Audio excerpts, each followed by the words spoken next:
Kumusta kayo mga kabeshi? Magandang araw! For today's video mga kabeshi, magluluto muna tayo ng gulay dahil ilang araw na tayong puro karne ang aking iniluluto. At pinartneran ko na rin pala ng daing na bangus mga kabeshi. Panoorin nyo lang ang aking video kung paano ko ito iniluto. Hiniwa-hiwa ko na rin pala ang ating bangus dito mga kabeshi at akin na rin pala itong hinugasan ng maigi. At after ko itong hinugasan, ibinabad ko na rin pala ito sa aking ginawang suka na nakasangkap na.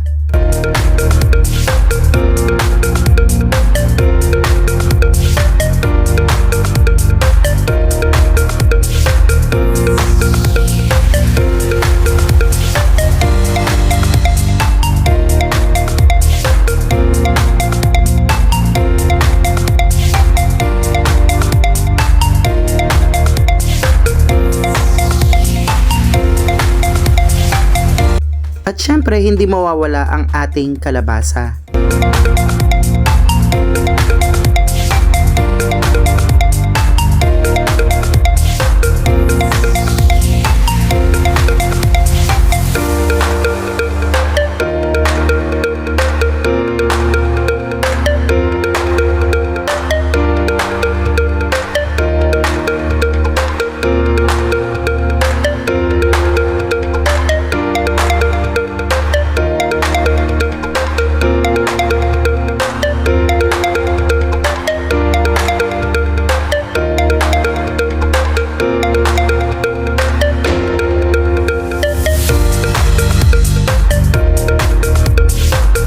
At after ko mahiwa lahat ng ating mga gulay mga kabeshi, inumpisahan ko na rin palang magprito dito ng ating ibinabad na bangus.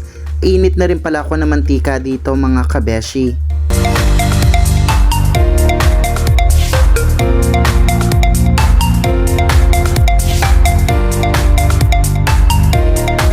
At dito nga mga kabeshi, luto na ang ating first batch ng daing mga kabeshi.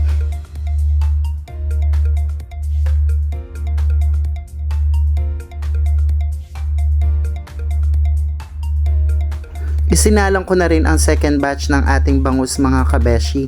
At habang nakasalang ang second batch ng ating bangus mga kabeshi, hiniwa ko na rin pala dito ang ating natirang liempo at isinahog ko na rin ito sa ating pinakbet.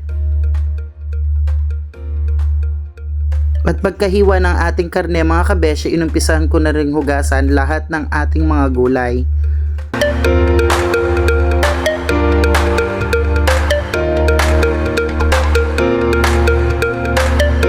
At pagkatapos ko nga hugasan lahat ng ating mga gulay mga kabeshi, hinango ko na ang second batch ng ating ipinirito. At hinugasan ko ulit ang ating kawali at nagpainit na ulit ako ng mantika dito upang umpisahan ko na ang aking paggisa. Sinumulan ko ito sa paglagay ng sibuyas at kamatis. At pag malambot na ang ating kamatis mga kabeshi, isinunod ko na ring inilagay ang ating liempo upang mapalambot ito. At nang malambot na ang ating liempo, isinunod ko na ring inilagay ang ating alamang na bagoong mga kabeshi.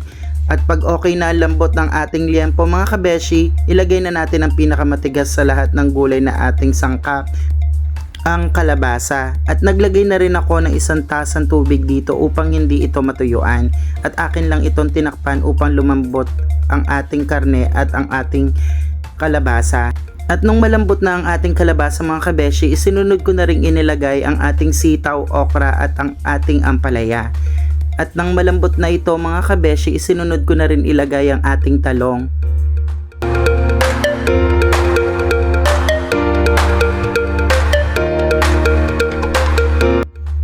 Sinangkapan ko na rin pala ito ng paminta at naglagay na rin ako ng 1 sachet na magic sarap.